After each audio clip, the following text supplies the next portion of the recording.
अस्सलामुअलैकुम तमाम ख़वातीन हज़रात। तो जुम्मा बहुत बहुत बहुत मुबारक। भाई युसरा बतूल की तरफ से क्वेश्चन था और ये काफ़ी टाइम से पेंडिंग पे था, 3 दिन हो गए अल्हम्दुलिल्लाह। तो यहाँ पर मैं आपको ये बात कह रही हूँ, I myself is a student, तो मेरे को जो ना उसमें थोड़ा अपनी पढ़ाई में भी लाइक थोड़ी प्रिपरेशन करनी थी। तो यहाँ पर हमारे पास रह गया था, लेकिन कोई बात नहीं, दे रहा है दुरुस्त है। यहाँ पर हमारे पास इनका था कि 2017 प्राइवेट का जो हमारे पास ए है, इसका 2 क्वेश्चन थे, इसमें ए और बी दोनों हैं। तो हमारे पास उन्होंने रिक्वेस्ट की थी कि 4 का ए कराना है। पर क्वेश्चन में कुछ इस तरीके से कि राशिद एंड सन्स ने बेची थी मर्चेंडाइज मार्केट, मतलब रिटेल प्राइस के उस पर मार्केट में बेची थी। इसने अपनी सेल्स किया था 11,20,000 रुपये का।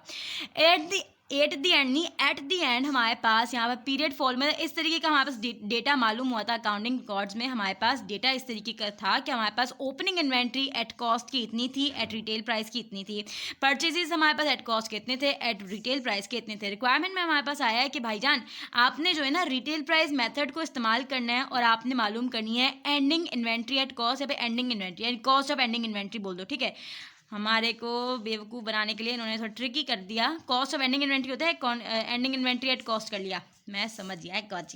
तो हमारे पास यहाँ पर क्वेश्चन को सॉल्व करने का तरीका हमारे को क्या है कि हमने इसमें कॉलम बनाना है। यानी आपको पता चल गया कि इन्होंने हमें कहा है कि भाईजान आपने ना पीरियोडिक मेथड के तहत करना है, ना परपेचुअल मेथड के तहत करना है, आपने खामोशी के साथ रिटेल प्राइस मेथड के तहत आपने इसको सॉल्व करना है।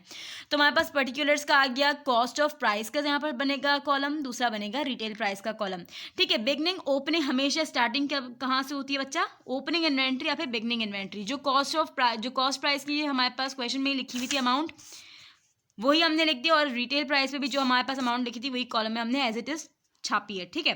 देन हमने यहाँ पर ऐड लिखा हुआ है, आप सिंपल यहाँ पर परचेजेस लिख सकते हैं। तो हमारे पास जो अमाउंट मौजूद है वो दोनों के दोनों ही हमने उसकी सेक्शन में उसकी कॉलम में लिख दी, ठीक है। आपको हमेशा ही पता होगा कि जब हम लोग के पास ओपनिंग इन्वेंट्री को ऐड करते हैं परचेजेस से, तो फिर हमारे पास टोटल जो अमाउंट आती है उस पर हम लिखते हैं heading merchandise available for cell, ठीक है बच्चा। ऑब्वियस सी बात है कि यहाँ पर जो मर्चेंडाइज अवेलेबल फॉर सेल हुई है वो कॉस्ट प्राइस की अमाउंट है। Merchandise available for cell for retail of retail price, ठीक है। यहाँ पर अब हमारे पास क्या है कि हमारे को मालूम करना है ending inventory, cost of ending inventory भी मालूम करनी है।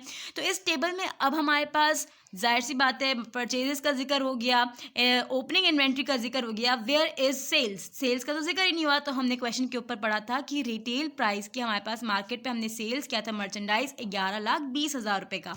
तो हमने क्या किया, लेस टोटल यूनिट सोल्ड का हमने कॉलम बनाया, लेस कर देंगे, लेस लिखो ना लिखो यहाँ पर मर्जी है, लेकिन आपको समझ आ जाना चाहिए कि हमारे पास नेट सेल्स लिखो या पे यूनिट सोल्ड लिखो। वो हमने रिटेल प्राइस के हमने सेक्शन में क्यों लिखा, क्योंकि यहाँ पर रिटेल प्राइस मेथड के तहत ही हमें करना है, तो we'll have to write it over here. तो हमारे पास 11,20,000 रुपये को हम लोग 14 लाख, बाकी सिफर को क्या बोलूँ पता नहीं, ठीक है, उसको हमने माइनस कर देना है इस वाली वैल्यू से। तो हमारे पास आंसर जो आएगा वो कहलाएगा ending inventory at retail price. Okay, यहाँ पर तक मुकम्मल हमारे को समझ आ चुका होना चाहिए। देन हमारे पास क्या करना है, हमारे को मालूम करना है कॉस्ट परसेंटेज निकालेंगे, ठीक है। सबसे पहले हम सीपी निकालेंगे यानी कॉस्ट परसेंटेज, सीपी बोले तो कॉस्ट परसेंटेज, वो निकालेंगे। इसके बाद हमारे पास कॉस्ट ऑफ एंडिंग इन्वेंट्री निकलेगा। ये cost of ending inventory at retail price निकला है, हमारे को कॉस्ट ऑफ एंडिंग इन्वेंट्री मालूम करना है। तो अब हम क्या करेंगे, कॉस्ट परचेज परसेंटेज निकालने का तरीका क्या होता है कि merchandise available for sale at, जो हमारे पास सीपी यानी cost price upon merchandise at S है AFS एट RP, यानी आपकी मैम ने कुछ ज़्यादा ही यहाँ पर शॉर्ट फॉर्म ठुका है। तो यानी available for sale at retail price, RS मतलब RP मतलब रिटेल प्राइस, ठीक है। यानी इस वाली अमाउंट को इस वाली से डिवाइड कर देंगे और मल्टीप्लाई बाय 100। ये हमारे पास जो है वो फॉर्मूला है फॉर कॉस्ट परसेंटेज निकालने का बच्चा। यानी कि हमारे पास यहाँ पर जो टोटल अमाउंट जो हमारे पास कॉस्ट की प्राइस की आई थी वो हमारे को लेनी है। जो हमारे पास रिटेल प्राइस में हमारे पास टोटल अमाउंट आई थी मर्चेंडाइज अवेलेबल फॉर सेल के सेक्शन में, वो वाली हमारे को अमाउंट लिखनी है, उसको मल्टीप्लाई कर देंगे 100 से। हमारे पास आंसर जो आया था ये हमने अमाउंट लिख दी, हमारे पास आंसर आया था 70। तो हमारे को उसको क्या करेंगे, कॉस्ट परसेंटेज निकालेंगे, तो ऑब्वियस है 70%, ठीक है। अब हमारे पास आया कॉस्ट ऑफ एंडिंग इन्वेंट्री निकालने का, तो उसका फॉर्मूला कुछ ऐसा है कि एंडिंग इन्वेंट्री एट आरपी यानी retail price, ending inventory at RP, retail price की जो एंडिंग इन्वेंट्री आई थी वो, उसको हम मल्टीप्लाई कर देंगे सीपी कॉस्ट परसेंटेज से, तो हमारे पास आंसर आ जाएगा COEI, बोले तो कॉस्ट ऑफ एंडिंग इन्वेंट्री।